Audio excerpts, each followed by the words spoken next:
Salut les gars, j'espère que vous tenez la forme. Aujourd'hui, petit unboxing, une fois n'est pas coutume, vous me direz. Là où ça va être intéressant, c'est qu'à travers cet unboxing, vous allez voir l'avancée des projets de custom sur la chaîne. Et notamment l'avancée de la batteuse LMG Crytac. Je vous la ferai bien voir, mais elle est démontée, forcément, puisque je vais lui faire sa fête aujourd'hui. Néanmoins, dans la description de la vidéo, vous trouverez la dernière vidéo de gameplay où je m'en sers. Je vous conseille d'aller jeter un œil. Alors, on va se la faire en plusieurs fois. Crytac. Je commande des trucs et je me rappelle plus ce que c'est. Ah, si, je dois savoir ce que c'est. Il s'agit d'un upper receiver, à savoir en français, partie supérieure d'un receveur de M4.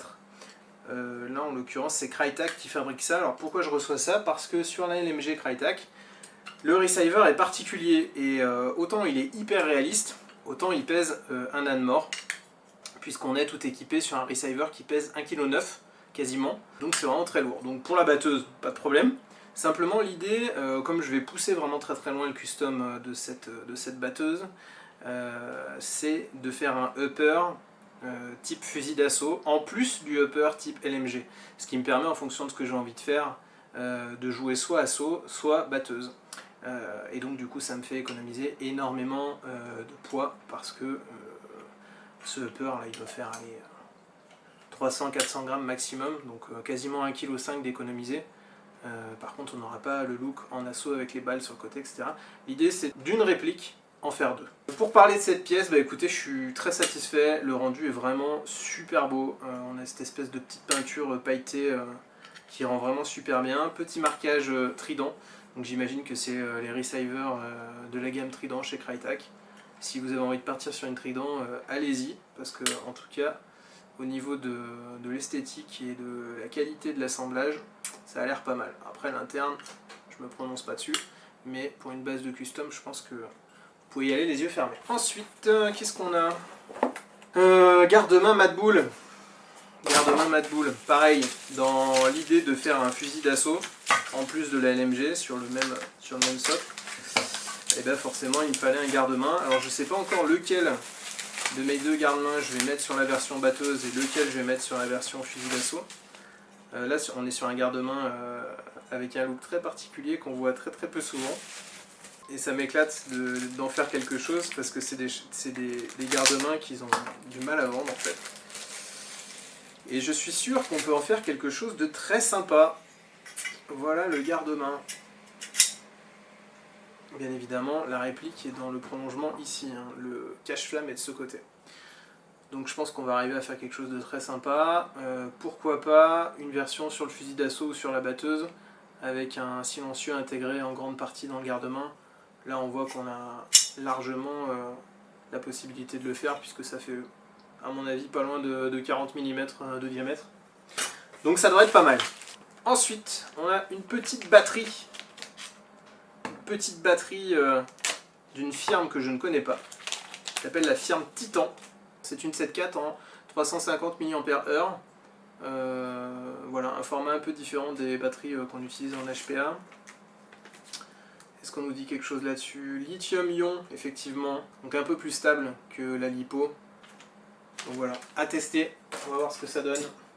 Là, on a une folie, une énorme folie, mais ça fait un moment que je les avais repérés. Donc, l'occasion a fait le larron. J'ai voulu tester les grips de la marque GEP. Alors, c'est pas un grip standard, vous vous en doutez, parce que sinon il n'y a pas de folie. C'est un grip en aluminium CNC. Ça pèse son poids, je vous le dis clairement. Là où on a un grip qui pèse absolument rien, quand on est sur de l'ABS, là ça pèse. La prise en main elle est folle. Le côté un peu froid est plutôt inattendu. On a un petit grip très sympa d'origine dessus. À voir ce que ça donne. J'ai eu pas mal de grips GEP jusqu'ici, mais aucun en aluminium. Là la prise en main est assez sympathique. Écoutez, affaire à suivre. Là on a un indice sur ce qu'on va mettre dans la réplique en termes de système de propulsion. C'est un preset. Je crois que la marque c'est Shark. pour 4500 PSI. Donc le preset, pour ceux qui ne savent pas, c'est la robinetterie avec régulateur intégré qu'on vient connecter sur une bouteille de type HPA pour High Pressure Air en anglish. Voilà, ok. Là on a un petit moteur. Alors lui il est pas pour la batteuse. Lui il est pour venir... je vais pas le déballer en fait. Petit moteur option number one, qui est un moteur brushless, donc avec une technologie tout à fait particulière qui lui permet de fonctionner avec un couple plus important et avec une cadence plus importante, tout ça en n'ayant aucun charbon, donc aucune pièce d'usure. Voilà, j'ai vu des reviews vraiment très intéressantes sur ce moteur. On va mettre ça sur le AK qui est en stand-by depuis un bon moment alors qu'il a été utilisé en réplique principale pendant plus d'1 an. Pour le moment il est en rad, on va mettre ça là-dessus et j'ai bon espoir qu'on fasse renaître le monstre qu'il était. Là on a une petite balaclava, comme dirait l'autre. Invader Gear, bon c'est du basique.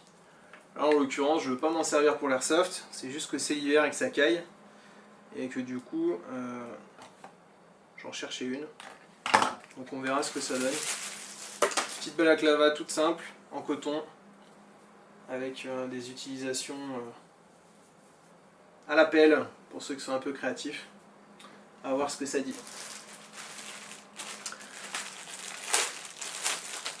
On dirait que j'ai commandé 40 caleçons en fait. Ça commence à être gênant. Ça c'est un bonnet. Je suis en train de vous expliquer ce qu'est un bonnet en fait. Le mec, catastrophique.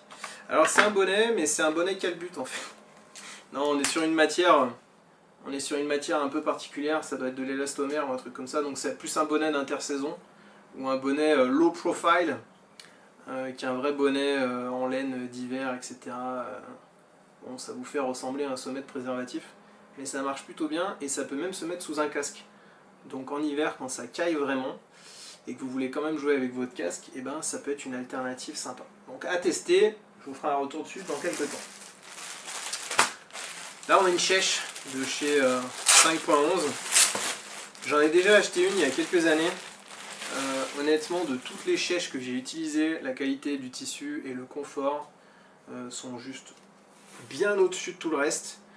Ça c'est pas pour l'airsoft, hein. C'est parce que je suis amateur de chèches dans la vie de tous les jours et du coup l'idée c'était de renouveler un peu celle que j'ai depuis quelques années. Donc je suis parti sur une couleur différente, on est sur des chèches vraiment ultra grandes, ultra confort, on est sur un coton un petit peu soyeux qui est vraiment très très agréable. Et puis bon bah 5.11 hein, c'est plus approuvé en termes de qualité, ils sont vraiment pas mal placés du tout quoi. Petit patch PVC avec un hibou marqué no slip. Petit patch sympa, je sais pas quelle marque fait ça. Je ne connais pas. Je ne connais pas la marque. Ça c'est une pièce qui va vous donner une bonne indication pour les publics avertis.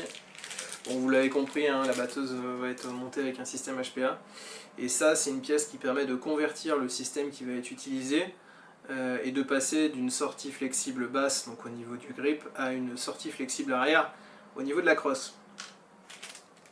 Là on a tout un lot de joints, c'est des joints qui se montent sur le preset en fait, les bouteilles. Bon, c'est des pièces d'usure, donc quand le joint ne marche plus ça se met à fuir dans tous les sens. Là il y a des pièces de rechange.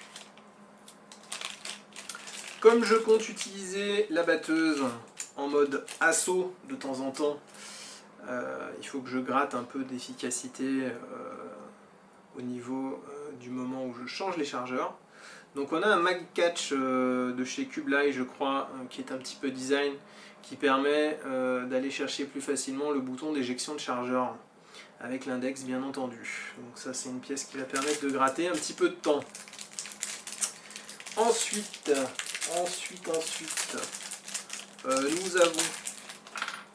nous avons une détente. Alors détente de la marque Gate, qu'on connaît très bien pour les MOSFET qui sont réalisés, qui sont vraiment des MOSFET de grande qualité. Bon, il se trouve que là, ils viennent de sortir, enfin du moins je viens d'apprendre qu'ils sortent des tentes. La finition est vraiment folle, hein. La finition est vraiment incroyable. Le toucher est incroyable. Je regrette vraiment pas d'avoir testé cette détente. Je pense que ça va être vraiment super pour jouer. En tout cas, j'ai un très bon feeling avec. Donc, content. Alors, pour la batteuse, parce que c'est bien beau de jouer HPA, mais si on n'a pas de bouteille, comment qu'on fait? Et bien la question se pose pas, puisque il se trouve qu'une bouteille, on en a une.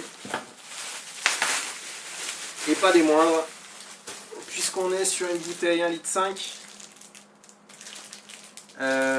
On est sur une bouteille 1,5 litre de chez Armotech.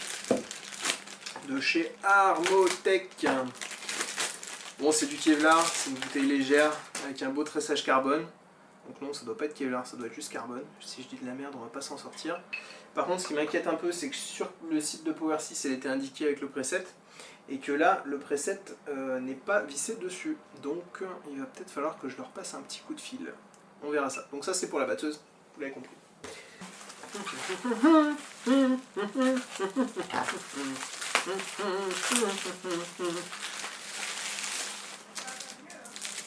Non, ça va pas mieux, non. Et bien évidemment, pour la version Asso, comme je n'ai pas envie de me trimballer une bouteille d'1,5 litre, et là on est parti sur une petite bouteille de 0,5 litres, mesdames, messieurs. Petite bouteille également en carbone. Bon, ça pèse que dalle, hein. C'est vraiment kiffant. Sachant que les deux bouteilles là, c'est des bouteilles, bien évidemment, 4500 PSI. Hein. Pour les bouteilles carbone, on est sur du 4500 PSI. Et non pas du 3000 PSI comme sur les bouteilles en alu. Donc ça veut dire une contenance plus élevée, enfin pas une contenance plus élevée, mais on est sur en tout cas un ratio de nombre de coups tirés plus élevé que sur une bouteille 3000 PSI. Voilà. Donc ça me permettra de tester et de voir le nombre de coups que je peux tirer en semi, parce que ça ce sera pour faire de l'assaut, donc du semi, et ça du full, et je vous dirai dès que j'en sais plus. Et on termine par l'incontournable, bien évidemment, système de propulsion. Quand on parle d'HPA, bien souvent le premier qui est évoqué, du moins par les connaisseurs, c'est le Fusion Engine.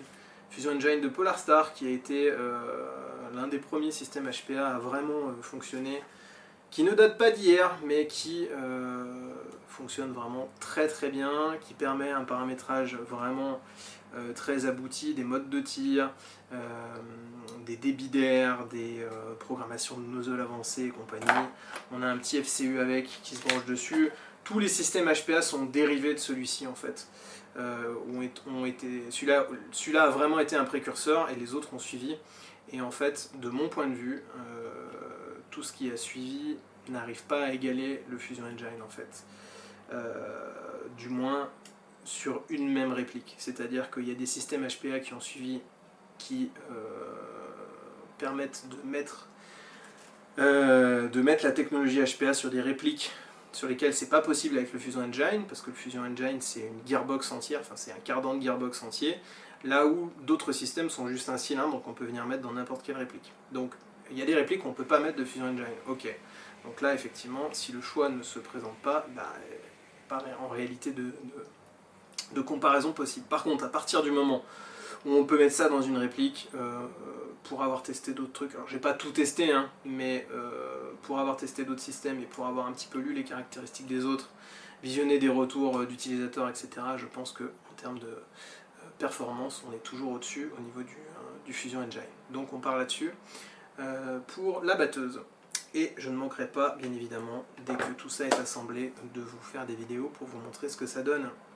Voilà, j'espère que cette petite information sur les travaux en cours dans l'atelier vous aura plu. Et puis on se retrouve bientôt pour une prochaine vidéo. C'était Valk, ciao!